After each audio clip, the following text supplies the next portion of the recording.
Go ahead. This is for everyone who think that we're in a pitiful case. One of my favorite scriptures is Wisdom of Solomon 3, starting from the top. 1. But the soul, like we just said, you can't touch the right, you can't touch the elect, all right? And this backs it up.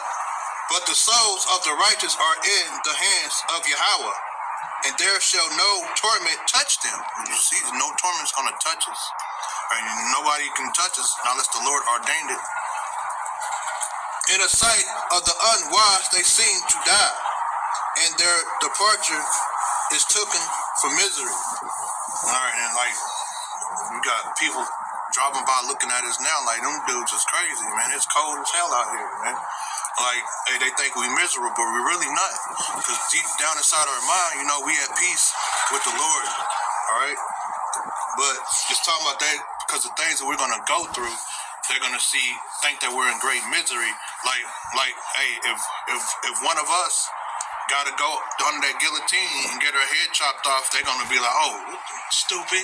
Why he do that? Why he just take the chip? Why he just follow the system? They're slow, you know? No torment should touch them, you know? In the sight of the unwise, they seem to die, and their departure is taken as misery, and they're going from us to be utterly destruction. And they're goings from us to be utterly destruction, but they are in peace. For thou they be punished in the sight of men, yet is their hope full of immortality. And that's what we're praying and hoping for. And you know, that's why Meshach and the Billy Goat went in that furnace. Hey, that's why all the past men of the Lord, they did what the Lord said. I don't know if you can read scriptures on that, but okay. That one was talking about Abraham did this and Noah and all this because they had faith. But yeah, so when you think we in a pitiful case, we not. We know the kingdom is next, and that's what we're striving for. We're not striving for these earthly things. I can care less about Esau in my face, mad because I won't take the mark. I'm going to cuss him out. Do what you got to do. I'm ready to go. You know, I'm ready to see the kingdom. I had some. Oh, keep reading. And having been a little chastised, they shall be greatly rewarded. As you see, the Lord said this is a little chastising. What we're going through on earth is just a little chastising. Even though we don't feel like that, people, suicide rates are on the highest that's ever been. People are insane. All these women going online talking about they need help.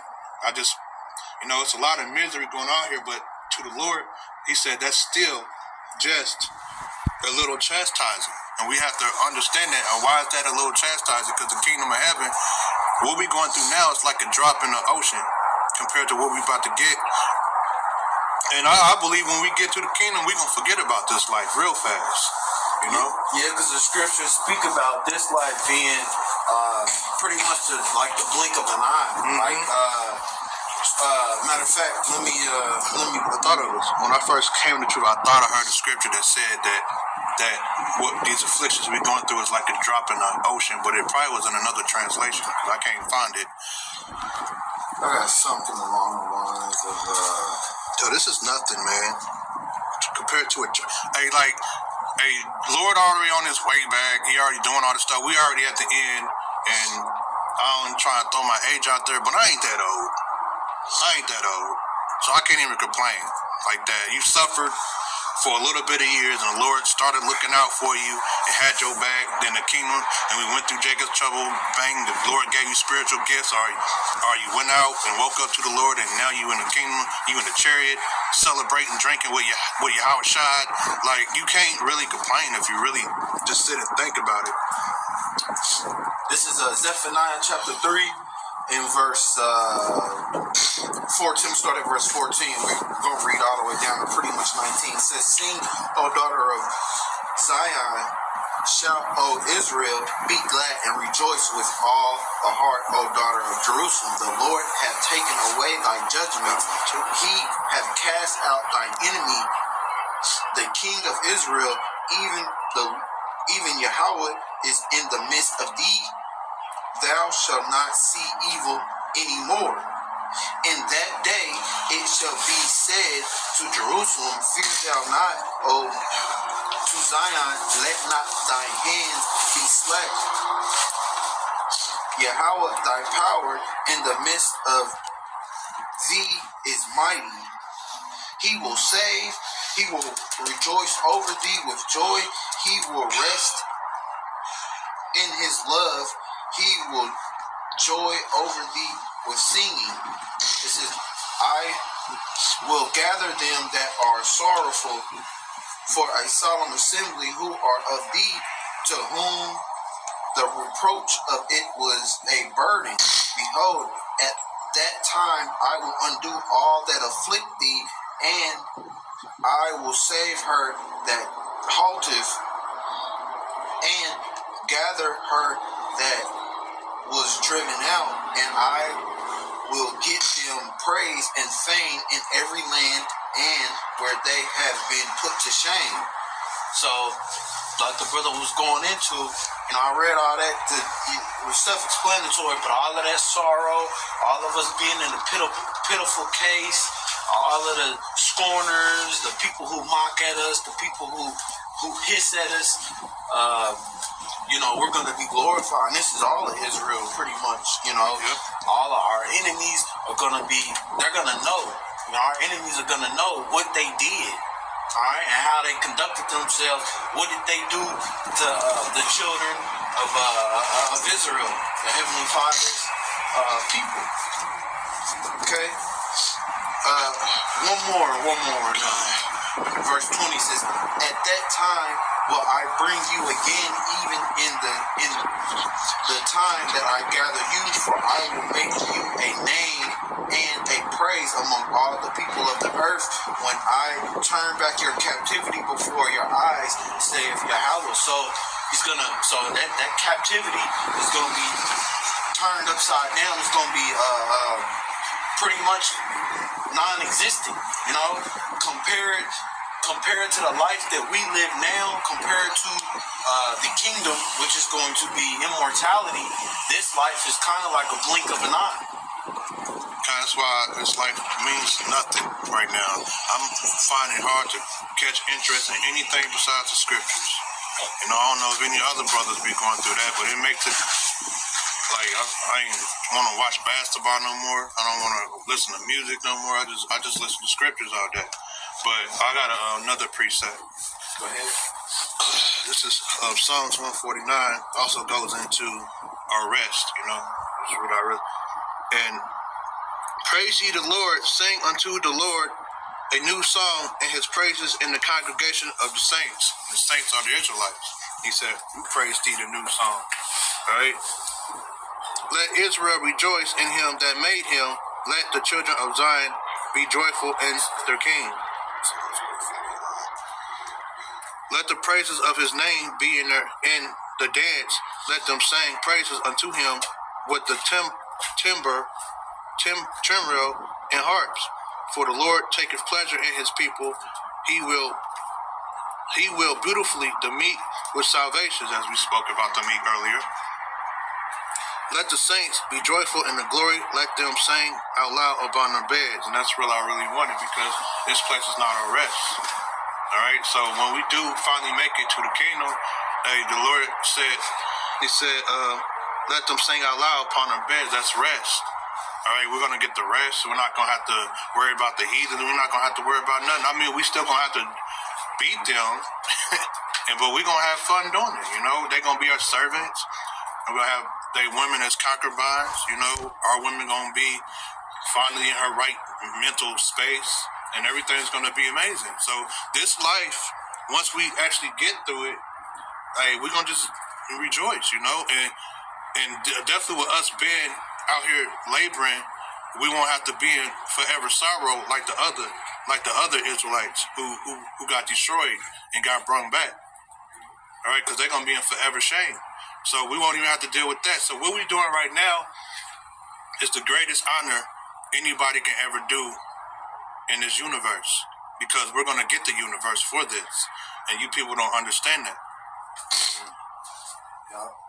Could you go a chapter I do it. It goes into putting them in chains and stuff. We weren't speaking on it, so I didn't go.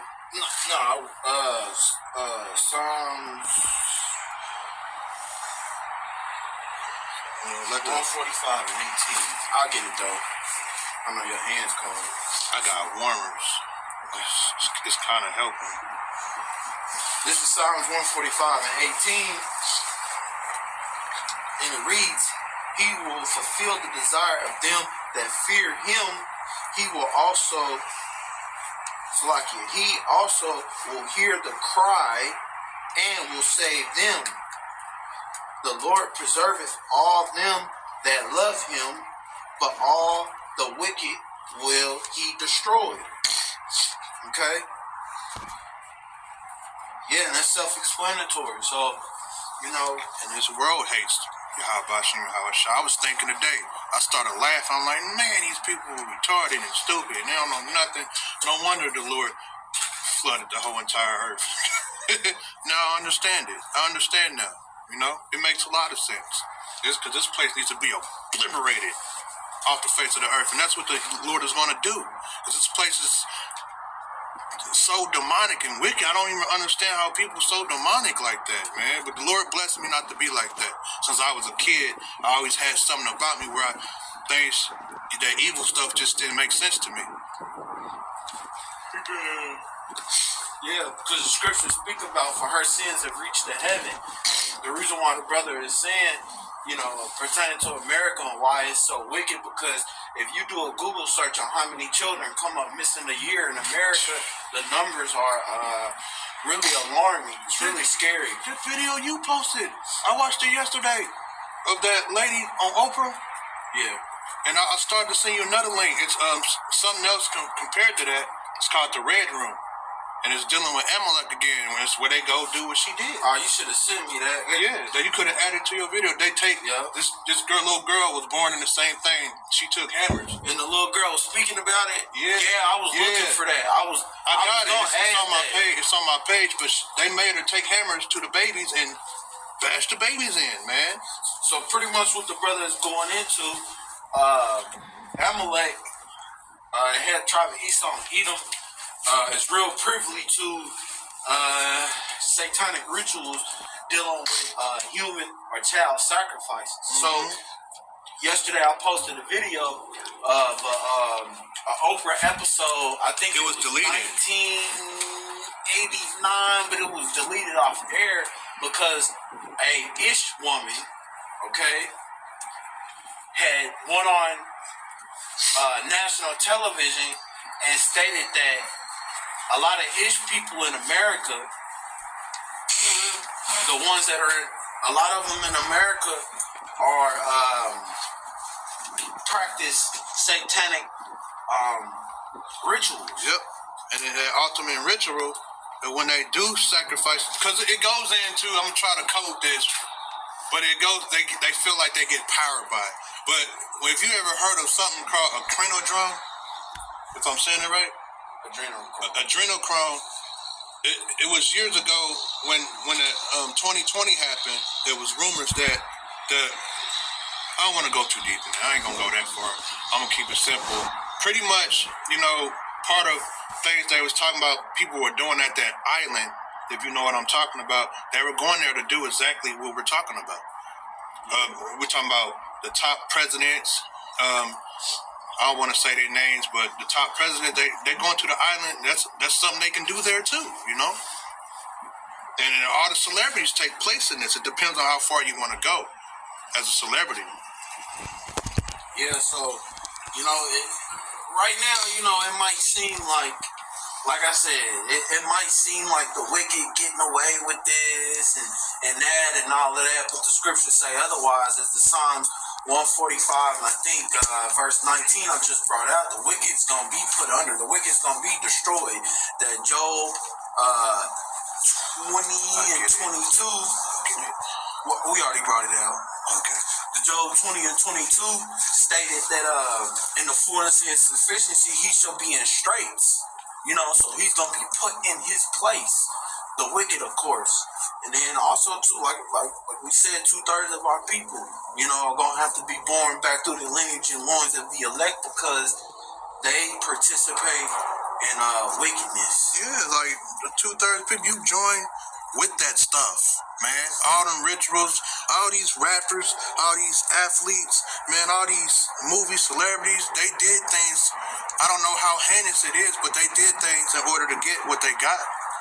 All right, and I had the list, if you know what I'm talking about. I had the Epstein list. I saved it on my computer years ago, and everybody was on it. I read the whole list. Every top A-list celebrity was on it because you have to do these things. It was a influencer. He spilled the beans in the car. Like, yeah, he said it. I sold my soul to Satan, and they make me go to the Diddy parties and get done on my butt. He said it. Like, straight up, he just straight up said it. He said they force you to go to the Diddy parties. You have to participate in these things. Can you grab that for wickedness is exceedingly polluted the earth? I think it's in 2 Ezra 16 and something. And part of my journey to this truth was going down that rabbit hole. I went so deep down the rabbit hole that I like, the Lord has to exist, and I start searching for the Lord. Then, here I am now. What is it? Second Ezra's, Apocrypha. 2 Ezra's, I think, chapter 16 and something. Yeah, put that hand warmer up? Yeah, mine. It helped a lot. Mine don't work. Oh, crap. Second Ezra's 16 and start at verse 6 or something. But wickedness has exceedingly polluted the earth. For the scourges of amendments or plagues or something like that. I just read it the other day. Yeah, it might be in chapter 15. It's in 15. Yeah, I get them mixed up. Alright, this is second Ezra 15 and 6. For wickedness hath exceedingly polluted the whole earth, and their hurtful works are fulfilled. Alright, yeah. So, America, think about it, America for so long has pushed. Okay, America was cultivated on Masonic rituals and through the so-called forefathers of America. America was built on blood and sacrifice, human sacrifice. So America, in its inception until now, has pushed a wicked vibration out to the whole world. That's why Revelations, a lot of nations have laid in bed with America. When you go into Revelations, is it 18? Can you get Revelations 18? It's in Jeremiah too. Yeah. I gotta finish this. Okay. Go This ahead. is second Ezra 15. Starting, for wickedness hath exceedingly polluted the whole earth, and their hurtful works are fulfilled. Therefore said the Lord, I will hold my tongue no more as touching their wickedness, which they profanely committed. Neither will I suffer them in those things in which they wickedly exercise themselves. Behold, the innocent and righteous blood crieth unto me, and the souls of just complain continually. And that will be us. We're the only ones complaining. We're the only ones who want to leave. We're the only ones who want out. Who else want out? Who else? Because everybody else is comfortable here. All you other camps buying land, making all that money, man. Over there, Gorilla, told me he had 80 bands. Well, I ain't got all that, man. Them are sellout camps. All right? And that money, what's going to happen is that money will keep you tethered to this place. It'll keep you here. That's why Lot's wife looked back. Lot had a lot of possessions. He had a lot of wealth. He let it all go. And he let it all go. I never think of that too. His wife looked back because she's like, damn, what we used to have, that life I was so comfortable being in because of the money and the wealth, I'm gonna miss it. So she looked back, and that's the spirit of you. So, 2/3 of our people, and Esau and Edom. So the whole thing is, as the scriptures say, come out of her, my people, for this is not your rest. We should not want to dwell in this wicked place. like I said, this America's a wicked ass place. I mean, rituals and Masonic symbolism, satanic symbolism. All these holidays go back to Satanism too. Everything. Hey, when I was coming up as a kid, I wasn't used to seeing stuff like this, man. Like Hellraiser was scaring me, and you go back and watch that now, it look horrible. All right, these things. As I got older, Esau Edom started putting all this evil and going harder at it, and to the point we just used to seeing it. It don't even bother nobody no more. It's just a normal thing. Are you able to get Revelations 18? The blood crowd, yeah. Here, bro.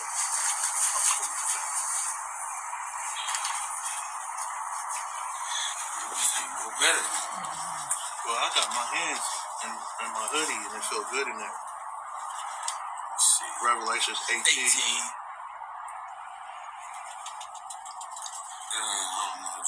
Start somewhere. Let me see. I cried, multiply with a strong voice, and I heard another voice. Oh, yeah, verse 4. Revelations 18:4. And I heard another voice from heaven saying, Come out of her, my people, that ye be not partakers of her sins, and that ye receive not of her plagues. Yeah. So yeah, there has to be scourges for amendment. There has to be plagues that come to atone for the sins and the blood that's been shed